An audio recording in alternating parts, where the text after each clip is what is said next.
राहुल गांधी की क़यादत को लेकर, उनकी लीडरशिप को लेकर बहुत सारे सवाल उठते हैं। खासतौर से मैं बीजेपी का सीधे तौर पर नाम लूँगा, वो उनको बड़ा नेता मानते ही नहीं हैं, बहुत सारे लफ्ज़ उनके लिए इस्तेमाल करते हैं। आपको क्या लगा मिल करके उनसे कि वाकई जो एक क्षमता होती है एक बड़े नेता की, वो चीज़ें सारी नज़र आई आपको? ये बताइए हाँ कि बीजेपी उनकी तारीफ करेगी? आपको उम्मीद है या किसी को उम्मीद है बीजेपी के लोग क्या उनकी तारीफ करेंगे? रह गई क्षमता की बात। आपने देखा कि राष्ट्रीय अध्यक्ष बनते बनते, माननीय राहुल गांधी जी राष्ट्रीय अध्यक्ष बनते बनते गुजरात में भले ही सरकार नहीं बनी, लेकिन सरकार के नज़दीक पहुंचा दिया कांग्रेस पार्टी को। हिमाचल लेकिन हाथ से निकल गई। एक मिनट सुन लीजिए। हाँ। मैं वो भी जवाब दूंगा। कांग्रेस पार्टी को सरकार के नज़दीक पहुंचा दिया।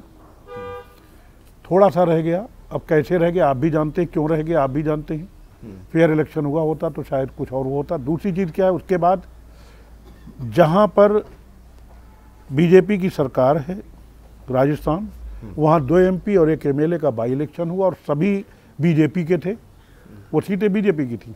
हाँ, वो सब जीत गई, उनकी हुकूमत है, जीत गई कांग्रेस।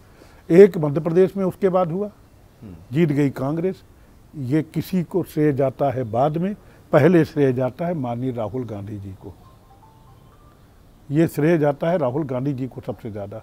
और ये उनकी क्षमता, ये उनकी परिपक्वता, ये उनकी निपुणता, उनकी जितनी, मेरे पास शब्द नहीं है, मेरे पास मेरी डिक्शनरी में वर्ड्स नहीं है, मैं क्या इस्तेमाल करूं, जितना कहा जाए उतना कम है। 2019 के लिए आप मानते हैं प्रधानमंत्री के, चूंकि वो उम्मीदवार बन ही चुके हैं एक तरीके से, लेकिन नरेंद्र मोदी और उनके कदमे और उनके तजुर्बे में, उनकी उम्र में बहुत ज़्यादा फर्क है। आपको लगता है कि मुकाबला आसान होगा या मुश्किल आने वाली है? देखिए, ऐसा है कि 2019 में भी 1 साल है तकरीबन, जब उन्होंने राष्ट्रीय अध्यक्ष बनने के फौरन बाद दिखा दिया। मैंने 3 स्टेट की बात आपसे कही, शायद चंद दिन भी नहीं हुए तो चंद महीने। बाई इलेक्शन थे साहब, छोटे मोटे, वो कोई बड़ी बात जनरल नहीं इलेक्शन है। गुजरात जनरल इलेक्शन था, बाई इलेक्शन गुजरात नहीं था। हाँ, नहीं, और काफी अप किया है हमने, काफी इंप्रूव किया है। हिमाचल तो हाथ से निकला था ना साहब। हिमाचल हाथ से निकला था। हिमाचल का आप पूरा इतिहास उठा के देख लें, आप ही लोगों के मैंने चैनल में देखा कि एक बार कांग्रेस जीतती है, एक बार बीजेपी जीतती है, एक बार कांग्रेस जीतती है, एक बार बीजेपी जीतती है। और इस बार उस हिसाब से बीजेपी का नंबर था। अच्छा, आपके हिसाब से, मीडिया के हिसाब से, तो इसका जवाब तो आप ही लोग दे रहे हैं, मुझे देने की जरूरत कहाँ है। ये बताइए 2019 को लेकर के समाजवादी बीएसपी, उत्तर प्रदेश की बात मैं कर रहा हूँ खासतौर से, समाजवादी बीएसपी कांग्रेस का ऐसा माना जा रहा है कि शायद गठबंधन हो सकता है। पहली बात तो ये है कि क्या आपको ऐसा लगता है ये मुमकिन है? देखिए, इसके बारे में सोचना या फैसला लेना हमारे केंद्रीय नेतृत्व का काम है, बड़े लीडरों का काम है। जो वो फैसला लेंगे हमें उस हिसाब से करना है। ये इस पे हमको अभी नहीं सोचना है, ये उनको सोचना है। हमको अपने स्तर पे सोचना है कि जो हमें काम मिले, जो हमें जिम्मेदारी मिले, वो हम निभाएं। बाकी उम्मीद पे दुनिया कायम।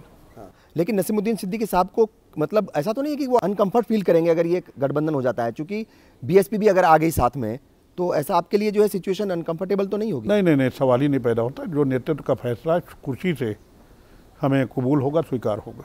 शिवपाल यादव जो है, ऐसा माना जा रहा है कि शिवपाल यादव भी कांग्रेस ज्वाइन करने वाले हैं, कुछ उसके बारे में जानकारी है इस बारे में? और क्या आपको लगता है कि आप जैसे लीडर, शिवपाल जैसे लीडर या दूसरे बड़े लीडर जो हैं, अगर वो जुड़ेंगे कांग्रेस के साथ, उत्तर प्रदेश को बहुत बड़ा फायदा होने वाला है कांग्रेस को? देखिए, जोड़ेंगे नहीं जोड़ेंगे, क्या होगा वो मुझे नहीं मालूम है, लेकिन फ़ायदा होने वाला है। तो ये भी हमारे नेतृत्व को देखना है कि फ़ायदा है कि नुकसान है। मैं तो अभी कल आया हूँ, 24 घंटे भी नहीं हुए, तो थोड़ा सा मुझे भी और समझने दीजिए। लेकिन फैसला नेतृत्व को ही लेना है, किसको जोड़ना है, किसको नहीं जोड़ना, किसको लेना है, किसको नहीं लेना, ये उनका है। और मैंने पहले कहा, जो नेतृत्व का फैसला होगा वो सहर्ष कबूल है, स्वीकार है। ये बताइए साहब, अगर उत्तर प्रदेश की हम बात करें, 2017 में जो असेंबली इंतखाबात हुए, उसमें जो सेकुलर पार्टीज़ जो अपने आप को कहती हैं, उनकी बहुत बड़ी हार हुई थी। मोटे मोटे तौर पर वो कौन कौन से बिंदु हैं, वो कौन कौन से पॉइंट्स हैं जिनको समझते हैं नसीमुद्दीन सिद्दीकी साहब कि ये पॉइंट्स हैं असल जिम्मेदार, या ये वजूहात हैं वो सेकुलर पार्टीज़ की हार के लिए?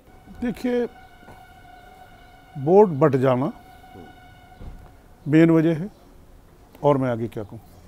वोट तकसीम होता है बहुत, और ख़ासतौर से सेकुलर वोटर्स जो हैं उनका तकसीम होता है। कोई तरीका है रोकने का? अब मैं अगर बता दूंगा तो आपके चैनल में लोग देख रहे होंगे, अगर लाइव है नहीं देख रहे होंगे तो आप दिखा देंगे। तो जो हमारी स्ट्रेटजी है वो हमारे मुखालिफिन को भी मालूम हो जाएगा, विरोधियों को मालूम हो जाएगा, तो फिर वो उसका काट ढूंढने लगेंगे। इसलिए हम उसको ओपन नहीं करना चाहिए। मुस्लिम लीडरशिप जो है वो भी थोड़ी कमज़ोर हुई है 2017 की अगर हम बात करें, और ख़ासतौर से 2014 के बाद तो बहुत ज़्यादा अलग अलग स्टेट में जो असेंबलीज़ में या फिर जो है अगर हम पार्लियामेंट की बात करें वहाँ पर भी तादाद कम हुई है। आपको लगता है कि ये मुस्लिम समाज के लिए, माइनॉरिटी कम्युनिटी के लिए थोड़ा सा जो है मुश्किल वक्त है और सियासी तौर पर वो कमज़ोर हुए हैं? देखिए, मुसलमान हों या गैर मुसलमान हों, जो भी दबे कुचले,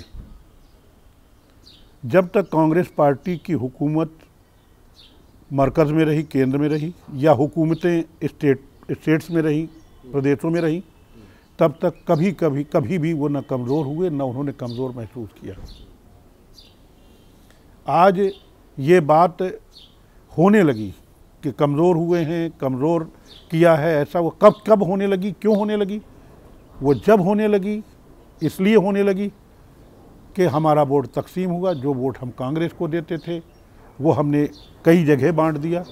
उसका सिर्फ एक यही रास्ता है कि हम या हमारे अब्बा दादा जो कांग्रेस को वोट देते थे, मैं नहीं कह रहा, हम कह रहा हूँ, मैं ठीक मुसलमान भर नहीं कह रहा हूँ, जो इस विचारधारा के लोग हैं, जो सेकुलर विचारधारा के, वो इकट्ठे होकर के जिस दिन कांग्रेस पार्टी को जो पहले वोट देते थे देना शुरू कर देंगे, ये सारी मुसीबतें अपने आप ख़त्म हो जाएंगी और देश और प्रदेश दुनिया के नक्शे में अलग दिखाई देगा। लेकिन जब ओवैसी आ जाते हैं, पीस पार्टी के डॉक्टर अयूब आ जाते हैं, तब क्या करेगा मुसलमान? सोचेगा कि हम कहाँ जाएं, इधर जाएं कि इधर जाएं?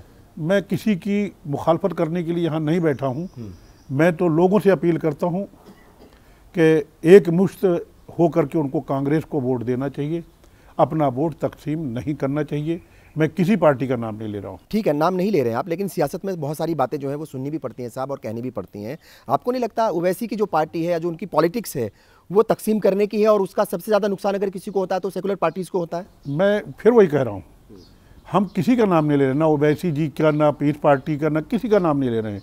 हम तो यहाँ की आवाम से अपील कर रहे हैं। हमारी अपील को अगर आवाम मान लेती है तो मेरा ऐसा मानना है कि जो ये दिक्कतें हैं, जो समस्याएं हैं, जो प्रॉब्लम्स हैं, वो अपने आप ख़त्म हो जाएंगी। उत्तर प्रदेश की हुकूमत जो है, योगी हुकूमत, बहुत सारे वो काम कर रही है, कह रही है कि बहुत डेवलपमेंट हो रहा है, लेकिन उसी के साथ साथ ताज महोत्सव होता है, उसके ऊपर हंगामा मच जाता है, बहुत सारी चीज़ें हो जाती हैं। मदरसों के लिए कुछ अलग जो है वो नियम कानून बना देते हैं, एनकाउंटर हो रहे हैं, उसके ऊपर भी सवाल उठ रहे हैं। तो बहुत सारी चीज़ें ऐसी हो रही हैं जो एक साथ चल रही हैं। आपको लगता है जो योगी हुकूमत है वो सही से काम कर रही है, सही सिमत में जा रही है, या कुछ कहना है उस बारे में? जैसा आपने कहा कि ऐसा महसूस हो रहा है, ऐसा कर रहे हैं, लोग ऐसा कहते हैं, लोग ऐसा कहते हैं, तो चाहे योगी जी की हुकूमत हो या किसी की हो, उसको लोगों का विश्वास जीतना चाहिए। ये विश्वास जीतना उनका धर्म है। ऐसा नहीं कर पाते तो ना तो उस प्रदेश के हित में है, ना उस सरकार के हित में है, और ना हिंदू, मुसलमान, सिख, ईसाई, बौद्ध, पारसी, जैन किसी समाज के हित में है। ये कतई से नहीं। अगर ऐसा नहीं कर पाते तो फिर वो किसी के हित में। ये बताइए साहब, बहन जी से जो मनमुटाव है वो खत्म हुआ या हो जाएगा, उम्मीद है? किसका मनमुटाव? आपका? मेरा कोई मनमुटाव नहीं। कहे का मनमुटाव? नहीं होता तो फिर पार्टी से क्यों आते, क्यों छूट जाते? 10 महीने पहले की बात है, 10 महीने पहले की बात है। कोई मनमुटाव नहीं। उन्हें अधिकार था, उन्होंने वो कर दिया। ये उनकी मर्जी, मुझे क्यों मनमुटाव? मेरा कोई शिकवा शिकायत नहीं है? नहीं, सवाल ही नहीं भाई, मुझे क्या लेना देना। घाटे का सौदा तो नहीं है कांग्रेस में आना? मैं सौदाबाजी करने के लिए आया ही नहीं, मैं सौदेबाज हुई नहीं। मैं उस तरीके से सौदेबाजी नहीं कह रहा हूं। ना ही मैंने कोई कांग्रेसी नेताओं से ये कहा है कि मुझे ये दीजिए, मेरे लोगों को दीजिए, मुझे टिकट दीजिए, मुझे ये बनाइए, मुझे वो बनाइए। कोई मेरी शर्तें रखी होंगी जब आए पार्टी में, या नहीं? कोई मतलब नहीं। मैं खिदमत करने आया हूँ। कोई प्लानिंग है? खिदमत करने के लिए अगर पार्टी समझती है कि नसीमुद्दीन सिद्दीकी को या मेरे साथ जो लोग गए हैं उनको ये जिम्मेदारी देनी है, समाज के हित में है, पार्टी के हित में है, प्रदेश के और देश के हित में है, अगर पार्टी नेतृत्व ये समझता है कि ये जिम्मेदारी देनी है, वो जिम्मेदारी अगर मिलेगी तो भी जिम्मेदारी को पूरा निभाऊंगा। और अगर वैसे भी जैसे हूँ, इसी जगह पे रहा, इसी तरीके से रहा, तो भी मैं अपनी पूरी जिम्मेदारी निभाऊंगा। एक आखिरी सवाल ये कि अपनी क्या भूमिका देखते हैं कांग्रेस पार्टी के अंदर, खुद की किस रूप में देखना चाहते हैं या किस जिम्मेदारी में देखना चाहते हैं? जिम्मेदारी तो अब निभाने का टाइम आया ना।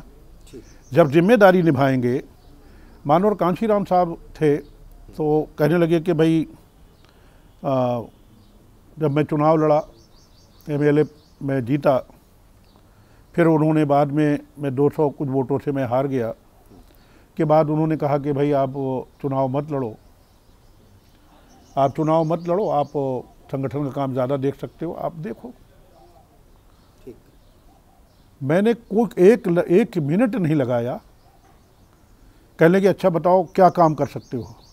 मैंने कहा सर मैं कोई भी काम कर सकता हूँ जो समाज हित में, देश हित में, पार्टी हित में है, मैं कोई भी काम कर सकता हूँ। कहा जैसे, मैंने कहा जो काम सबसे टफ हो वो मुझे दे दी। हर भूमिका के लिए आप तैयार हैं कुल मिलाकर के?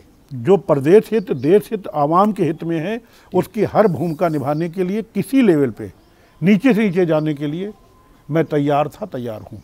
सर हमसे बात की बहुत बहुत शुक्रिया। आपके बेहतर सियासी मुस्तकबिल के लिए बहुत सारी दुआएं। बहुत अच्छा लगा। तो ये थे नसीमुद्दीन सिद्दीकी साहब, दिल की बात कर रहे थे। अभी हाल ही में कांग्रेस पार्टी ज्वाइन की है। इनका मानना है कि ये सियासत जो है सौदेबाजी के लिए नहीं करते, आवाम के हित के लिए करते हैं, इस मुल्क के हित के लिए करते हैं।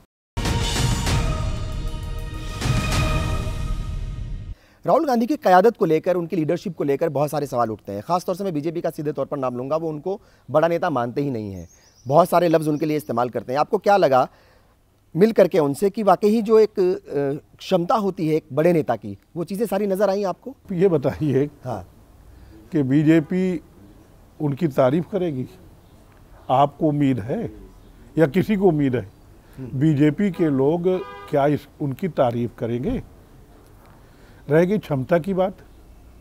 आपने देखा कि राष्ट्रीय अध्यक्ष बनते बनते, माननीय राहुल गांधी जी राष्ट्रीय अध्यक्ष बनते बनते गुजरात में भले ही सरकार नहीं बनी, लेकिन सरकार के नज़दीक पहुंचा दिया कांग्रेस पार्टी को। हिमाचल लेकिन हाथ से निकल गई। एक मिनट सुन लीजिए। हाँ। मैं वो भी जवाब दूंगा। कांग्रेस पार्टी को सरकार के नज़दीक पहुंचा दिया। थोड़ा सा रह गया, अब कैसे रह गया आप भी जानते हैं, क्यों रह गया आप भी जानते हैं।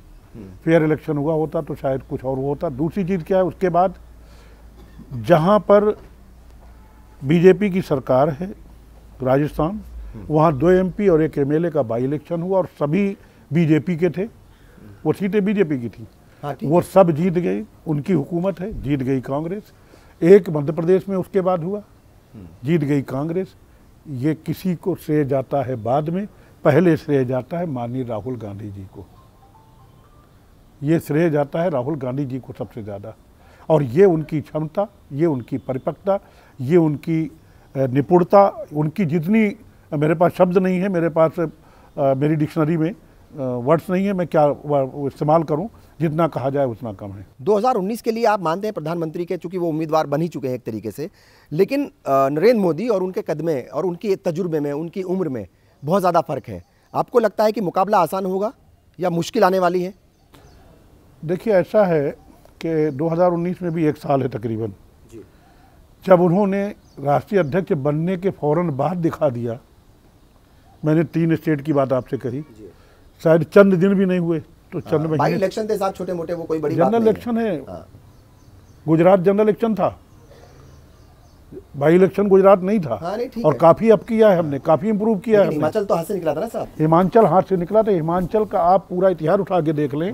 आप ही लोगों के मैंने चैनल में देखा कि एक बार कांग्रेस जीतती है, एक बार बीजेपी जीतती है, एक बार कांग्रेस जीतती है, एक बार बीजेपी जीतती है। और इस बार उस हिसाब से बीजेपी का नंबर था। अच्छा, आपके हिसाब से, मीडिया के हिसाब से। तो इसका जवाब तो आप ही लोग दे रहे हैं, मुझे देने की जरूरत कहाँ है। ये बताइए 2019 को लेकर के समाजवादी, बीएसपी, उत्तर प्रदेश की बात मैं कर रहा हूँ खासतौर से, समाजवादी, बीएसपी, कांग्रेस का ऐसा माना जा रहा है कि शायद गठबंधन हो सकता है। पहली बात तो ये है कि क्या आपको ऐसा लगता है ये मुमकिन है? देखिए इसके बारे में सोचना या फैसला लेना हमारे केंद्रीय नेतृत्व का काम है, बड़े लीडरों का काम है। जो वो फैसला लेंगे हमें उस हिसाब से करना है। ये इस पर हमको अभी नहीं सोचना है, ये उनको सोचना है। हमको अपने स्तर पे सोचना है कि जो हमें काम मिले, जो हमें जिम्मेदारी मिले, वो हम निभाएं। बाकी उम्मीद पे दुनिया कायम। लेकिन नसीमुद्दीन सिद्दीकी साहब को मतलब ऐसा तो नहीं है कि वो अनकंफर्ट फील करेंगे अगर ये गठबंधन हो जाता है, क्योंकि बीएसपी भी अगर आ गई साथ में तो ऐसा आपके लिए जो है सिचुएशन अनकंफर्टेबल तो नहीं होगी? नहीं, सवाल ही नहीं पैदा होता। जो नेतृत्व का फैसला कुर्सी से हमें कबूल होगा, स्वीकार होगा। शिवपाल यादव जो है ऐसा माना जा रहा है कि शिवपाल यादव भी कांग्रेस ज्वाइन करने वाले हैं, कुछ उसके बारे में जानकारी है इस बारे में? और क्या आपको लगता है कि आप जैसे लीडर, शिवपाल जैसे लीडर या दूसरे बड़े लीडर जो हैं, अगर वो जुड़ेंगे कांग्रेस के साथ, उत्तर प्रदेश को बहुत बड़ा फायदा होने वाला है कांग्रेस को? देखिए, जोड़ेंगे नहीं जोड़ेंगे, क्या होगा वो मुझे नहीं मालूम है, लेकिन फ़ायदा होने वाला है तो ये भी हमारे नेतृत्व को देखना है कि फ़ायदा है कि नुकसान है। मैं तो अभी कल आया हूँ, 24 घंटे भी नहीं हुए, तो थोड़ा सा मुझे भी और समझने दीजिए। लेकिन फैसला नेतृत्व को ही लेना है, किसको जोड़ना है, किसको नहीं जोड़ना, किसको लेना है, किसको नहीं लेना, ये उनका है। और मैंने पहले कहा, जो नेतृत्व का फैसला होगा वो सहर्ष कबूल है, स्वीकार है। ये बताइए साहब, अगर उत्तर प्रदेश की हम बात करें, 2017 में जो असेंबली इंतखाबात हुए, उसमें जो सेकुलर पार्टीज़ जो अपने आप को कहती हैं, उनकी बहुत बड़ी हार हुई थी। मोटे मोटे तौर पर वो कौन कौन से बिंदु हैं, वो कौन कौन से पॉइंट्स हैं जिनको समझते हैं नसीमुद्दीन सिद्दीकी साहब कि ये पॉइंट्स हैं असल जिम्मेदार, या ये वजूहात हैं वो सेकुलर पार्टीज़ की हार के लिए? देखिए, वोट बट जाना मेन वजह है, और मैं आगे क्या कहूँ।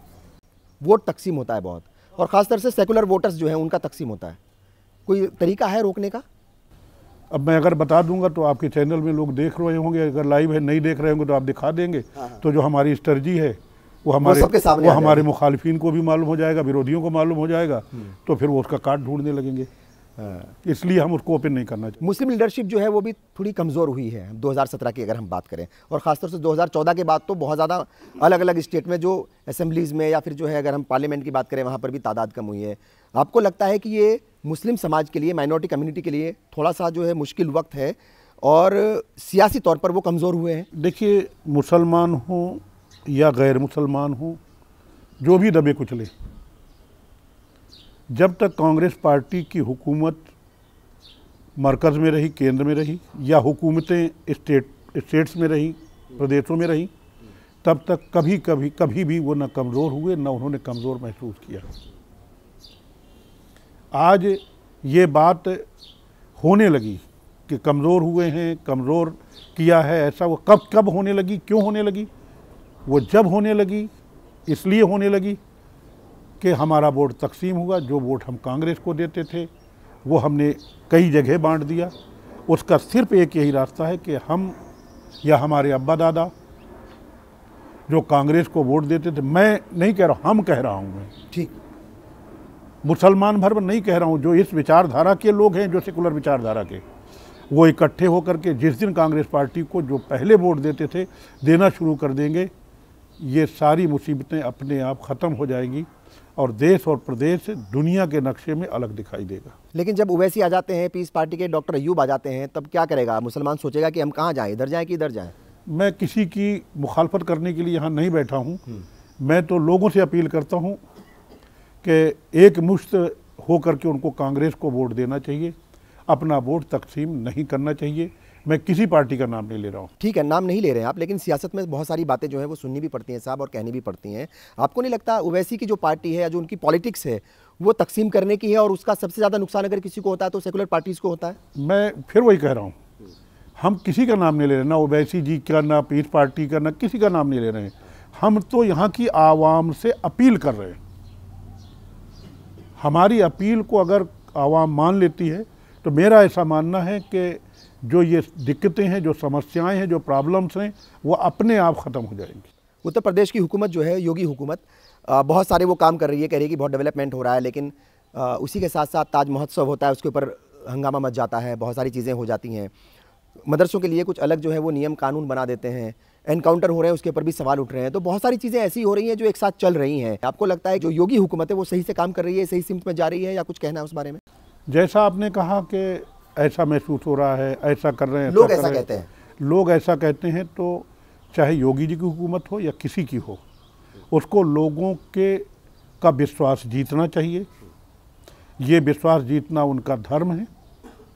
ऐसा नहीं कर पाते तो ना तो उस प्रदेश के हित में है, ना उस सरकार के हित में है, और ना हिंदू, मुसलमान, सिख, ईसाई, बौद्ध, पारसी, जैन किसी समाज के हित में है। ये कतई से नहीं है। अगर ऐसा नहीं कर पाते तो फिर वो किसी के हित में। ये बताइए साहब, बहन जी से जो मनमुटाव है वो खत्म हुआ या हो जाएगा, उम्मीद है? किसका मनमुटाव? आपका? मेरा कोई मनमुटाव नहीं। कहीं का मनमुटाव नहीं होता तो फिर पार्टी से क्यों आते, क्यों छूट जाते? 10 महीने पहले की बात है। 10 महीने पहले की बात है, कोई मनमुटाव नहीं, उन्हें अधिकार था, उन्होंने वो कर दिया, ये उनकी मर्जी, मुझे क्यों मनमुटाव, मेरा कोई शिकवा शिकायत नहीं है। नहीं नहीं, सवाल ही नहीं भाई, मुझे क्या लेना देना। घाटे का सौदा तो नहीं है कांग्रेस में आना? मैं सौदाबाजी करने के लिए आया ही नहीं, मैं सौदेबाज हुई नहीं। मैं उस तरीके से सौदेबाजी नहीं कह रहा हूं। ना ही मैंने कोई कांग्रेसी नेताओं से ये कहा है कि मुझे ये दीजिए, मेरे लोगों को दीजिए, मुझे टिकट दीजिए, मुझे ये बनाइए, मुझे वो बनाइए। कोई मेरी शर्तें रखी होंगी जब आए पार्टी में, या नहीं? बिना शर्त के कोई मतलब नहीं, मैं खिदमत करने आया हूँ। कोई प्लानिंग है? खिदमत करने के लिए अगर पार्टी समझती है कि नसीमुद्दीन सिद्दीकी को या मेरे साथ जो लोग गए हैं उनको ये जिम्मेदारी देनी है, समाज के हित में है, पार्टी के हित में है, प्रदेश के और देश के हित में है, अगर पार्टी नेतृत्व ये समझता है कि ये जिम्मेदारी देनी है, वो जिम्मेदारी अगर मिलेगी तो भी जिम्मेदारी को पूरा निभाऊंगा।